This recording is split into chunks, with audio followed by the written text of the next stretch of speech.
I'm Sky Guo from Texas E&M. I've been with E&M since 2017.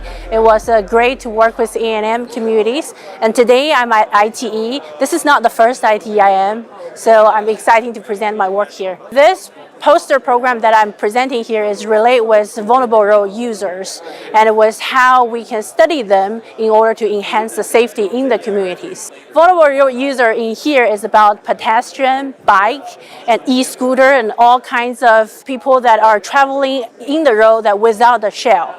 So that is how we define vulnerable road user. My study is about how the vehicle is interacted with the vulnerable road user, which is pad and bike on the street. So we're using machine learning, AI, which is a big topic these days, so that we can analyze the important factors that are contributing to the vulnerable road user at potential conflict points that maybe leads as a crash in the future.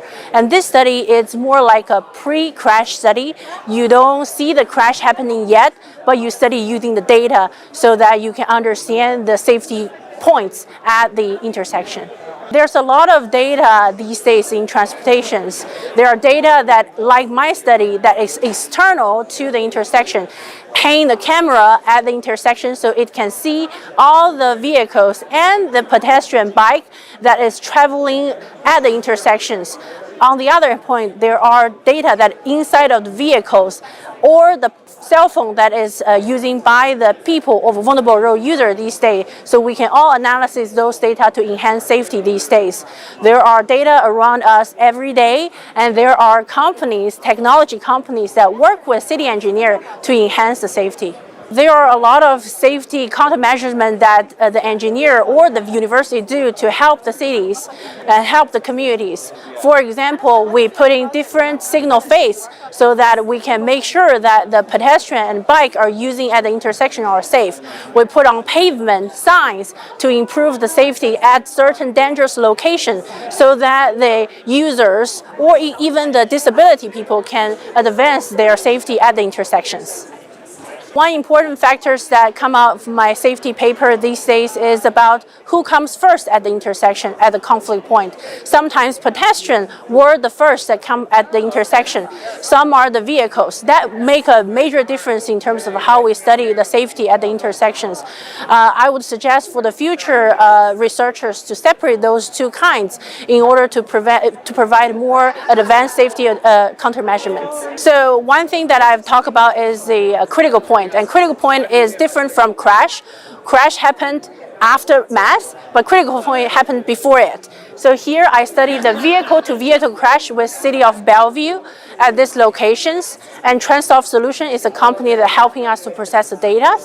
We've been able to identify vehicle-to-vehicle conflicts versus vehicle-to-pedestrian conflicts and study those separately. All these studies are actually involved from the ITE competition that Texas E&M was in with the Vision Zero competitions 2 years ago. So we're able to use those data and advance our study these days. Another thing I point out over here are the study sites. For here, we study 6 different geometry intersections, as well as they are distributed well in the City of Bellevue. In the future, we're able to expand this to 20 intersections. But these 6 are with different traffic volume or with different crash behaviors. So those are very classic, traditional 6 intersections that we are looking over here. This is a frequency histogram of the conflict points. As we can see that there are different frequency map, vulnerable road user versus vehicle-only conflicts map.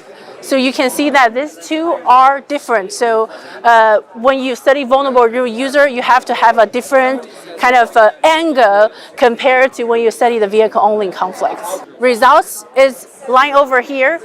Again, as I mentioned, speed are very important when you're looking at the critical conflicts, as well as the average travel time, how it approaches to the intersections.